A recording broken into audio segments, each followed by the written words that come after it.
എളുപ്പത്തിൽ ഒരു പുളിശ്ശേരി ഉണ്ടാക്കുന്നത് എങ്ങനെയെന്ന് നോക്കാം. കുറച്ച് സാധനങ്ങളുടെ ആവശ്യമേ ഉള്ളത്, ഒത്തിരി സാധനങ്ങളൊന്നും വേണ്ട. തേങ്ങ, 1 കപ്പ് തേങ്ങ, 1 ടീസ്പൂൺ മഞ്ഞൾപ്പൊടി, എല്ലാം ടീസ്പൂണാണ്, 1 ടീസ്പൂൺ ചെറിയ ജീരകത്തിന്റെ പൊടി, പിന്നെ തൈര് നമുക്ക് പുളിക്ക് ആവശ്യത്തിനായിട്ടുള്ള തൈര്, പിന്നെ താളിക്കുന്നതിന് വേണ്ടിയുള്ളതെല്ലാം.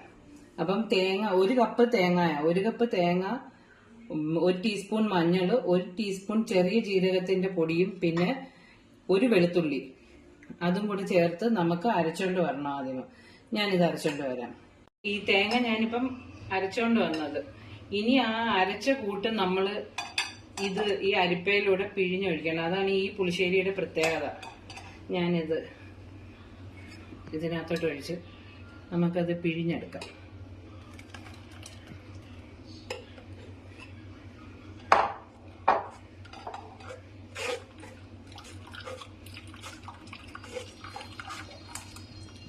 തേങ്ങാക്കൂട്ട് നമ്മൾ മൊത്തവും അരിച്ചെടുത്തിട്ടുണ്ട്. ഇതിനകത്ത് നല്ലോണം അത് പിഴിഞ്ഞെടുക്കണം. ഇനി അടുത്തതായിട്ട് നമുക്ക് ഇതിനകത്തോട്ട് തൈര് ഒഴിക്കണം. ഇത് മിൽമയുടെ തൈര്. ഓരോരുത്തരുടെ പുളിക്ക് ആവശ്യമായിട്ടുള്ള തൈര് ഒഴിക്കണം. മതി. ഇനി ഇതിനകത്ത് ഉപ്പ് ചേർക്കണം. ഉപ്പ് നോക്കി ഓരോരുത്തരുടെ ആവശ്യത്തിനനുസരിച്ചുള്ള ഉപ്പ് ഇടണം.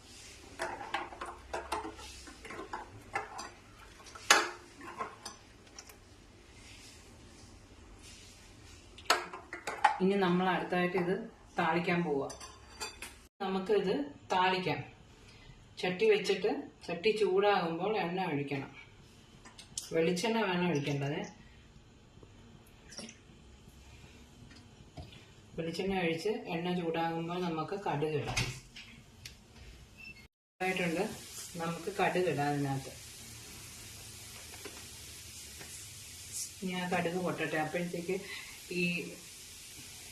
ഇത് താളിക്കാൻ ഒരു 4 ചെറിയ ഉള്ളി ഇങ്ങനെ വട്ടത്തിൽ എരിഞ്ഞത്, അത് 2 ഉണക്കമുളക്, കറിവേപ്പില, അത് പൊട്ടിക്കഴിഞ്ഞ്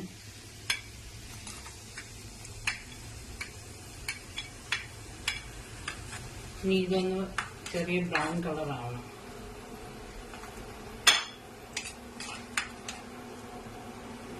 ഏകദേശം ഇത്രയും മൂത്ത് കഴിയുമ്പോൾ നമ്മൾ ഉണക്കമുളക് ഇടുക. കറിവേപ്പിലയും കൂടെ നോക്കാം.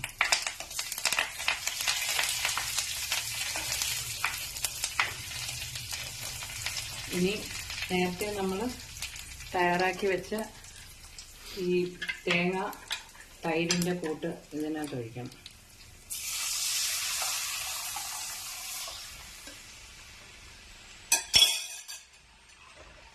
ഇനി ഇത് തിളയ്ക്കാൻ പാടില്ല, ചെറുതായിട്ടൊന്ന് ചൂടായാൽ മതി. നല്ല എളുപ്പത്തിലൊരു പുളിശ്ശേരി, ടേസ്റ്റി ആയിട്ടുള്ളൊരു പുളിശ്ശേരിയായി. എല്ലാവരും ഇത് ഉണ്ടാക്കി നോക്കിയിട്ട് കമന്റിൽ പറയണം കേട്ടോ, എങ്ങനെ ഉണ്ടായിരുന്നെന്ന്.